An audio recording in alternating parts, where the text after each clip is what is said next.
Terima kasih seluruh masyarakat Indonesia yang saya cintai dan banggakan.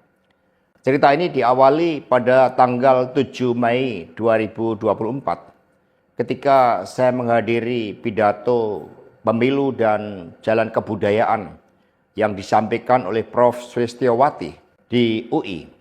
Di situ saya bertemu dengan Bapak Novel Baswedan, Pak Rocky Gerung, dan tokoh-tokoh civil society lainnya.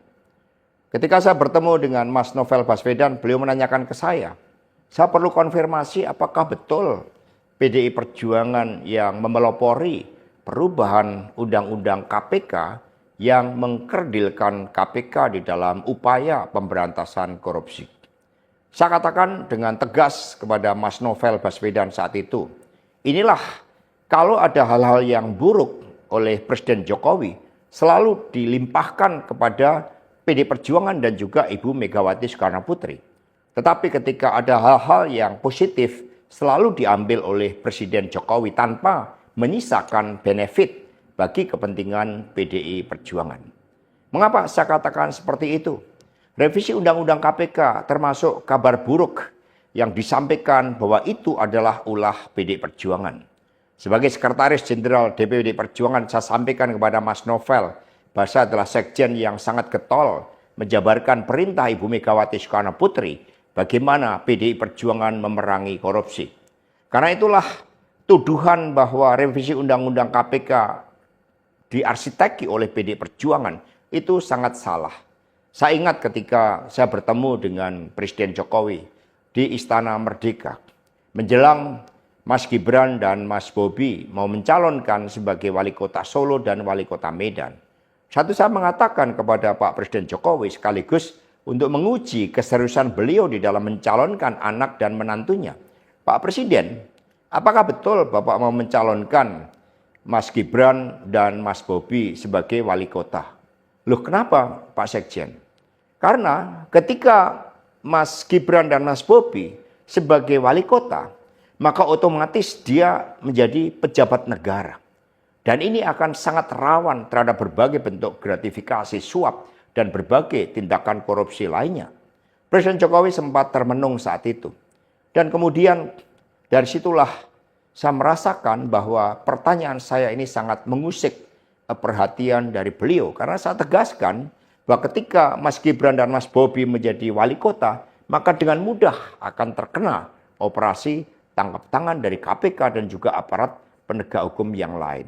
Maksud saya bertanya kepada Presiden Jokowi adalah untuk mengingatkan bahwa beliau sudah presiden.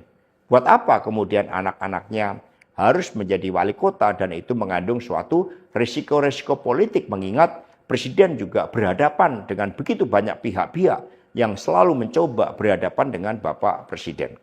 Tetapi beberapa saat kemudian saya menerima salah seorang menteri dan beliau mengatakan kepada saya bahwa sudah mendapatkan arahan dari Presiden Jokowi untuk melakukan revisi Undang-Undang KPK. Saat itu dijelaskan berbagai pasal-pasal penting, misalnya bahwa pimpinan KPK tidak otomatis bertindak sebagai penyidik. Kemudian ada beberapa pasal-pasal yang tidak memungkinkan bagi penyidik independen untuk bergabung ke KPK.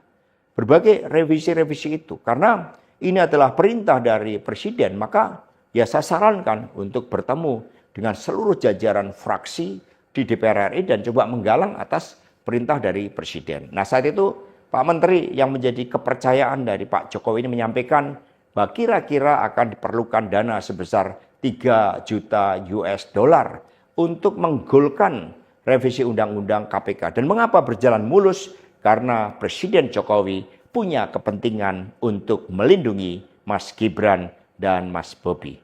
Maka sejarah mencatat bahwa revisi Undang-Undang KPK ini dilaksanakan sebelum pelaksanaan pilkada serentak di mana Mas Gibran dan Mas Bobi berproses menjadi wali kota. Maka ketika terpilih menjadi wali kota, amanlah dari berbagai persoalan hukum karena KPK sudah dilemahkan. Jadi dari keterangan saya, yang saya pertanggungjawabkan secara hukum, secara politik, yang saya pertanggungjawabkan di atas Tuhan yang Maha Kuasa tentang kebenaran pernyataan saya ini meskipun tanpa bukti, rakyat Indonesia bisa mengetahui bahwa pelemahan KPK dilakukan oleh Presiden Jokowi, kemudian dampaknya dituduhkan kepada PDI Perjuangan. Ini jawaban buat Mas Novel Baswedan. Terima kasih, tegakkan kebenaran, Satyam, Eva Jayate, merdeka!